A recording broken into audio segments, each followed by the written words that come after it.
So recently, I told my friends I cry a lot. I cry every single night. I just cry because it makes me feel human. That's the best way to describe it. When I was younger, it was hard for me to feel emotions at all. I wouldn't let myself feel them at all. I remember when my mom was um about to die because she was in a car crash. Instead of crying, I don't think I cried at all. I didn't even let myself cry. I possibly could not cry. And all I remember was like I would poke pencil lead into my hands. But don't worry, I didn't bleed, but I would poke pencil lead into my hands instead of crying. And you might be like, you're joking. No, I don't know if you can see it. Oh, yeah, you can. Right there? It's literally the lead in my hand.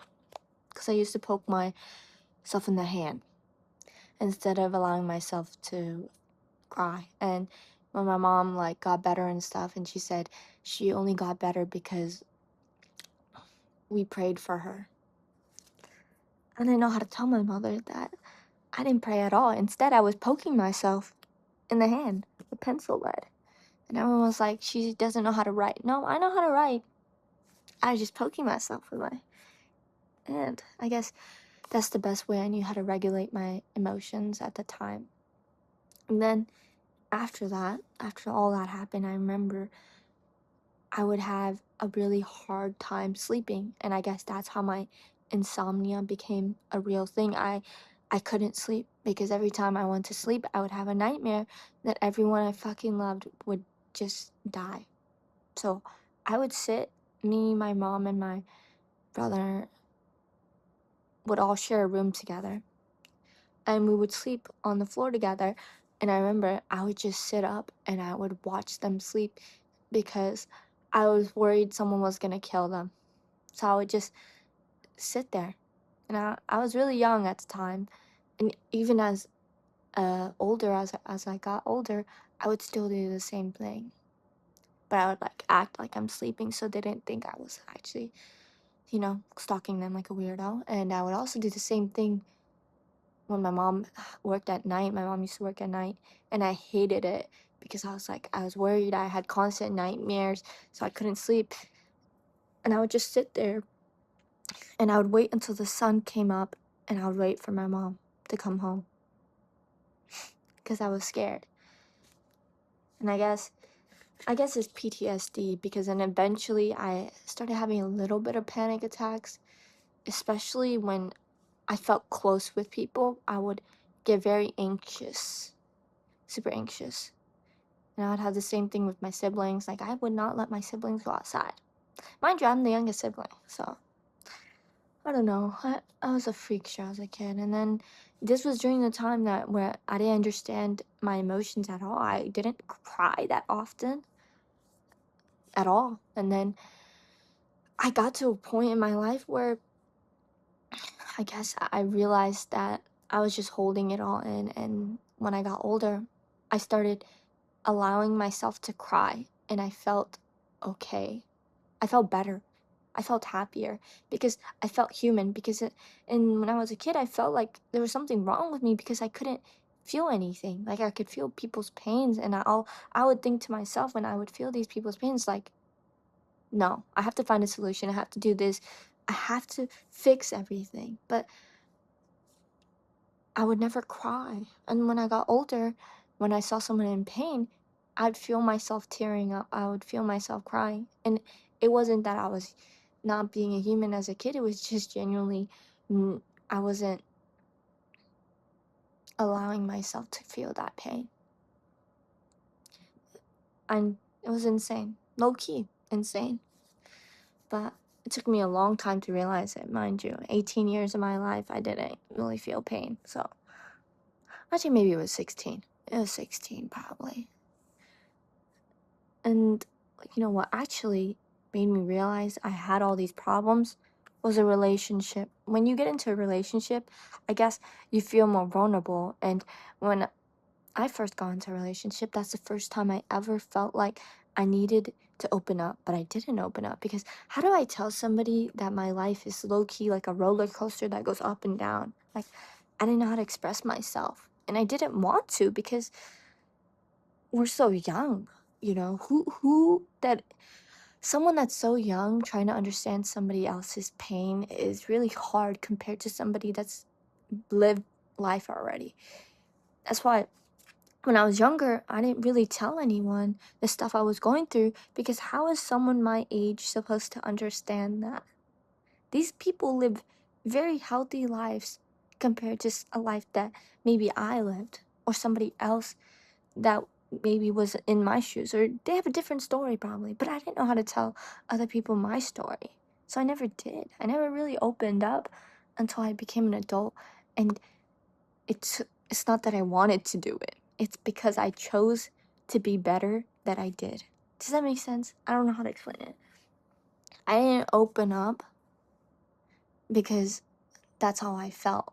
Because I think what I felt in the moment was that it was selfish. I did it to get out of my comfort zone, to feel differently about situations, about problems. Because when I was growing up, all I thought was like, it's just an excuse. Pain is just an excuse. But then as I got older, I was like, that's not true.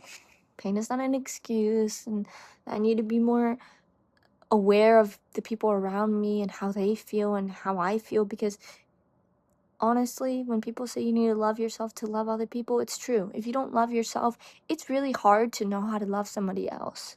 Because you don't even know how to treat yourself correctly. How are you going to know how to treat somebody else well? Truly. It's a hard thing to swallow. A pill to swallow. It's a hard pill to swallow. God. I forgot that phrase. It honestly is. And what helps is, lucky what helped me was I read a book. I read a self-help book. And I was only 18 years old. And I was like, there's something like so wrong with me, because all my thoughts were just self-deprecating, like terrible. They weren't even like kind to me in one scenario. I thought of myself as a total failure that wouldn't make it anywhere or anything. But that's what I thought, because the people around me would tell me the same thing, and I felt like I hated that they might be wrong. I mean, they might be right, so I kept trying. I didn't do it because I believed that I was better at the moment. No, I did it just despite them. But I didn't believe it. I didn't believe it until I forced myself to believe it. And the way I forced myself to believe it is I read a fucking book, and it told me that eventually, if you keep telling yourself good thoughts, you start fucking believing them. And I did that. All I did was tell myself the best things possible, and now I'm a delusional person. And I believe the most delusional things. And honestly, I'd rather be delusional and have the nicer thoughts in my head than be self-deprecating and have the fucking hell in my head constantly, because that's what I had. I had a voice in my head that would tell me the worst things possible. That I was the worst human being in the world. Everybody hated me. All these things were just constantly in my head. And it sucks the living shit out of you. You can't even live a happy moment without thinking that you want to die, literally. That's it.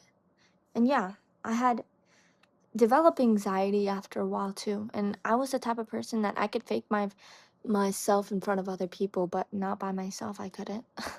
I could fake myself completely. I would act like this happy human being. You could ask anyone that probably knew me. When I was a kid, I would go to school and I would put a front up and I would smile everywhere and I would talk to every single person. I had so many quote unquote friends that knew nothing about me. They didn't know where I lived. They didn't know what my parents did. They knew absolutely nothing about me, but I probably knew actually more about them than they did about me, but not like deeply, right? But they knew nothing about me. And that's how I kept it. Because to me, it was embarrassing.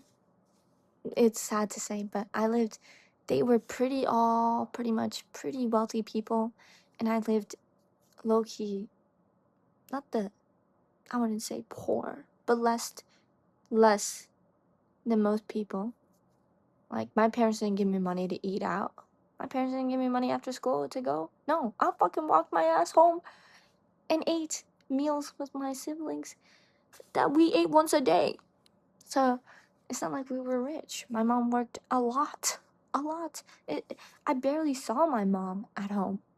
And my dad, he was across the country, so we didn't get to see him either. It was just like these kids lived a different life than me, and if I were to open up to them, how would they even understand their children? They don't understand that. Maybe I do more than them, but how could they? And the only way I knew how to resort to my emotions was at home. Sometimes at home I would feel sad, but I would never let myself cry because I was like, that's for the weak.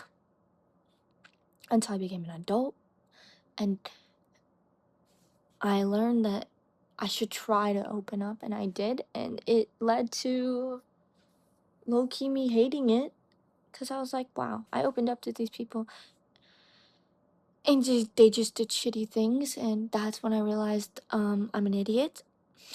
I should pick who I open up to and pick who I don't open up to, which I don't know, I'm slow apparently. But I was just trying to do something new, you know? And if anyone ever tells you that it's bad to open up, it's not. Just because you get hurt because you opened up to somebody, that doesn't mean somebody else wouldn't understand you. Maybe that person didn't. Maybe they're going through something. Well, you don't need to completely understand them, okay? You don't. Just try to completely understand yourself. And then maybe once you understand yourself, you can understand why they reacted that way. Some people are just full on avoidance. Trust me, been there. And then I became a more open person. More open person with a brain to open up to who and not to open up to who. Yeah, it took me a long time to get that brain in check. It's not bad to open up. It's just you need to choose who to open up. Honestly, it's not bad. Your friends will understand.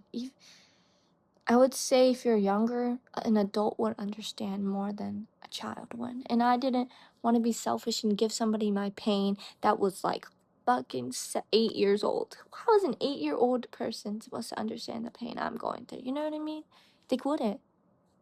They just wouldn't. I had depressing thoughts of killing myself, and they probably had amazing thoughts about Disneyland. They lived in Disneyland, and I lived in hell. You know? So that's why I did it. But it's not like I didn't want to. I just had a hard time trusting the people around me. Not my family. I'm talking, well, I don't trust them, but I'm talking about like adults. Because the world is a rocky place. It's hard to know who to trust and who not to trust. And I think as an avoidant, the best thing you can do is try. Yes, sometimes it'll lead to bad things, but remember the one thing that matters in your world, in this world, in this life, is to put effort into becoming a better person. Because that's all that mattered to me. I didn't open up to people because I wanted them to be there for me. I opened up to people on the selfish reason that I wanted to be better for myself and for the people around me. I wanted to be a better comfort, be a better advice giver, and be better in general for myself and for the people around me. If you can be better for yourself, you're gonna be better for the people around you. Unless you're being like a jerk, which you don't want to be a jerk. Just trying to tell you, don't be a jerk. Try to be nice, kind, human being. There's something I wanted to say, but I can't think of the right way of exactly saying it. Just because somebody hurts you when you open up doesn't mean you should stop trying to open up to people. That was just one person. Okay? Just remember that. And don't try to overdo it. Sometimes I know I had this problem. I overdid it and I made myself try to be the main character of I get it. Like the main character like as in a victim. Victim that my life was shit. But you get out of that phase and you realize, wow, I'm a holy yapper. And maybe it's good for a couple of I would say a couple months. You have that trait in you. But after a while, you kind of get annoyed of yourself. And I'm telling you, I know, because I was like, why am I talking so much about myself? I'm low-key sound conceited, which I did at the time. I was really young, and I just felt like a fucking, like my life was shit, and everyone was doing shit things to me.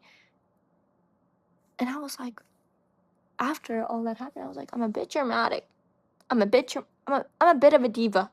I'm a bit of a diva. But I grew out of it because, of course, age does that to you. You realize, wow, I'm low-key silly. I'm low-key silly. And you're like, wow, I can see why I was like that. Because when I was growing up, I was like this. And you get a exposition of your story and all that stuff. Then the climax, and then back to the resolution. You pay. Just remember, there's only one thing you need to remember. You should open up to people. Well, the right people. Open up to the right people. And if someone hurts you while you're trying to open up and they don't understand you, doesn't mean someone else will not. Okay? So don't give up on that. God, I might have said the same things over and over again, but please enjoy the video. And bye. Stay a diva. Be over dramatic when you need to be. Deadass, there's nothing wrong with being over dramatic sometimes. I had my days of dramatic. Okay? I'm up there. I'm up there. Stay a diva. Stay cool. Stay awesome. Stay amazing. And if you want to cry, cry. There's nothing wrong with crying. People hate me for saying I cry a lot. I cry a lot because I love it. I feel human. When I didn't cry, I felt like all my thoughts were in my head constantly. And when I started crying, I felt like they were all released, and I woke up and I felt happier.